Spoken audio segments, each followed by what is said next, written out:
voit effectivement que la garantie de Moscou n'est pas fiable.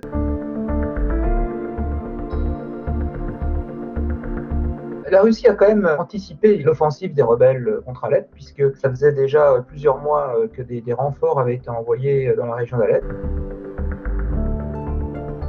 Ce qui n'a pas été anticipé, c'était la fragilité extrême de cette armée syrienne qui a lâché la ville d'Alep en quelques jours. Donc à partir de là, il était trop tard pour envoyer des renforts massifs depuis la Russie pour défendre le régime d'Assad. Pour cela, il aurait fallu sans doute envoyer un armada comme en 2015, chose qu'évidemment la Russie ne peut plus se permettre puisqu'elle est engagée sur le front ukrainien et que c'est tout de même sa priorité. Donc ils n'ont pas réussi à empêcher l'offensive. Restaurer Assad alors que visiblement l'essentiel du peuple syrien était contre lui et cette fois à en découdre, ça voudrait dire transformer la Syrie en un immense Grozny ou une immense bande de Gaza, comme l'ont fait les Israéliens. Ce n'était pas, à mon avis, une très bonne solution pour la Russie.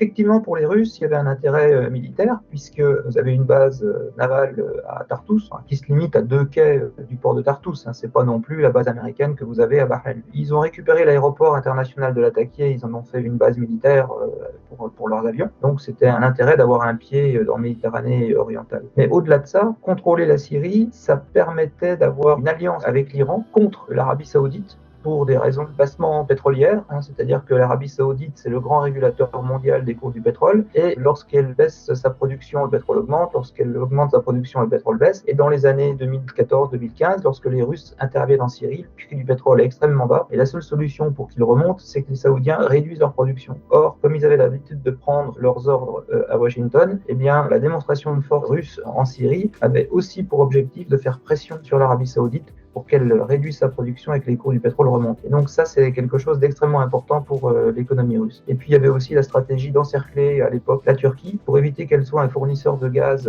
alternatif à la Russie en faisant passer des gazoducs par son territoire en provenance d'Égypte ou d'Iran. Mais évidemment, aujourd'hui, ça a perdu son intérêt puisque l'Europe n'achète plus de gaz russe.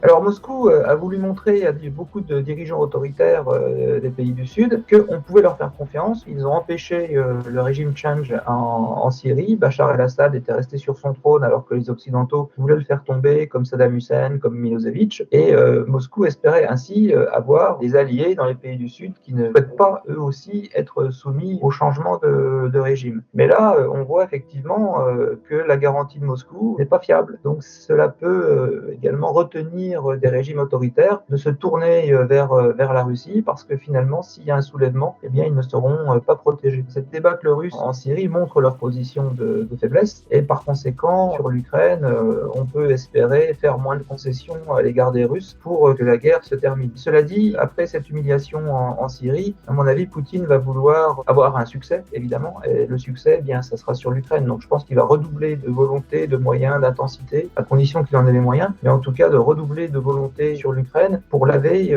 l'humiliation syrienne.